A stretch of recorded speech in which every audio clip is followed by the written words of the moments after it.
Okay, Peripatetics, here we are again, taking a detour from my power walk into the interminable pathway in a secret place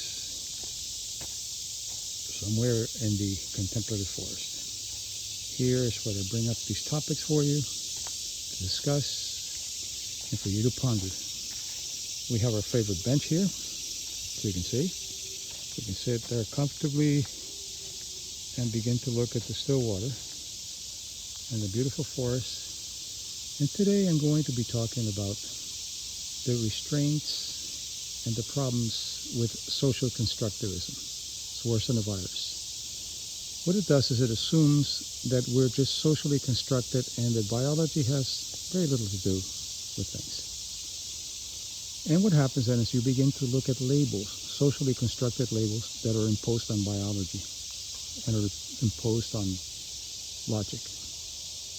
And what's happening is that adolescents and young people need identity. They need to understand who they are. So then you come up with all these labels.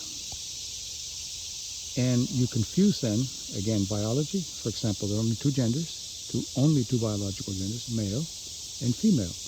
And they confuse that with gender identity and sexual preference.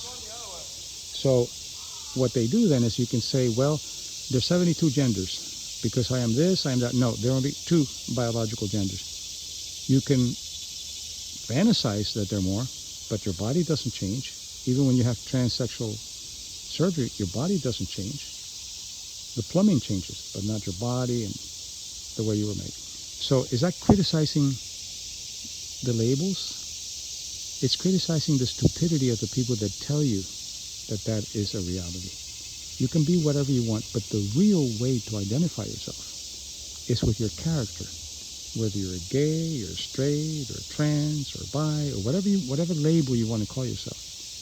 The identity of selfhood comes with character, which is how honest are you with yourself? How much of a purpose you have in your life? Service to others?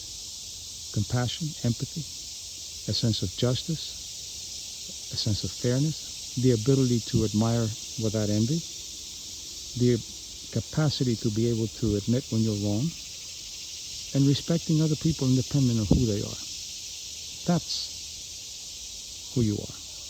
Your labels restrict you into that label and separate you from the rest of humanity. So what it does is it separates you more, and it forces you to create little cliques of labels like yours. So call yourself whatever you want. Just be aware that there are only males and females in the biological sense. Now, in the sexual preference, whatever you want is your right. Also, another thing that happens with these social constructivism, they know no anthropology. There are only three races: white, black, and Asian. And now they're confusing ethnicity with race. They say, you're Hispanic, that's a race. No, it's an ethnicity. So all that stupidity comes not from science, but from social constructivism to try to make things equal. Not everybody's equal, thank God. People are different, and you value their difference. You value their difference and their uniqueness. So be aware. Get out of labels and look at your character, and that's what matters, independent of your sexual preference or your ethnicity. Character is what matters. So be aware of that, and reflect on this, and have the courage to look into it as I am, as a scientist. I'm looking into it as a scientist, and it's controversial, and some people don't like it, some people don't have the backbone to discuss these things, but I'm discussing them honestly, with respect to everyone. I'm not disrespecting people. What I'm doing is I am battling this obsession with labels at the expense of character.